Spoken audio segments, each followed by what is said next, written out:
घटल बा पियाज हो, बोल ये करे जा काहे बाड़ू नाराज हो, बोल ना ये जान काहे बाड़ू नाराज हो।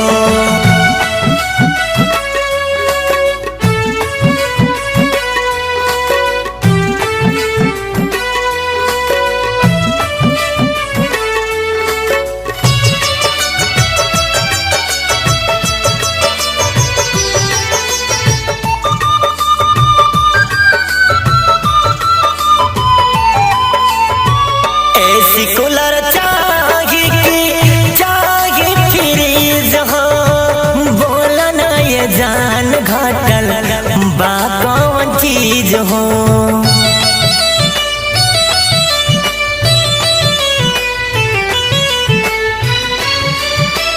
एसी कूलर चाहिए कि चाहिए फ्रिज हो, बोल ना ये धनिया कौन घटल बाटे चीज हो।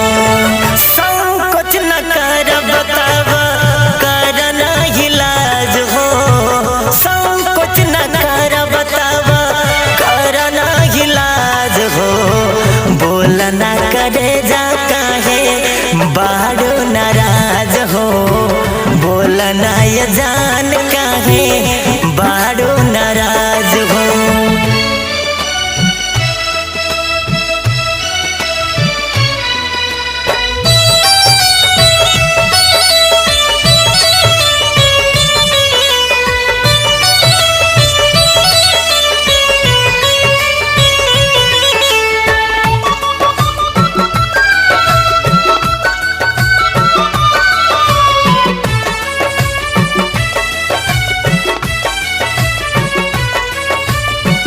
की मन लागत नइखे तोहरो ये घर में, कहत बैठा दे कुछ दिन खाती नहीं हार में।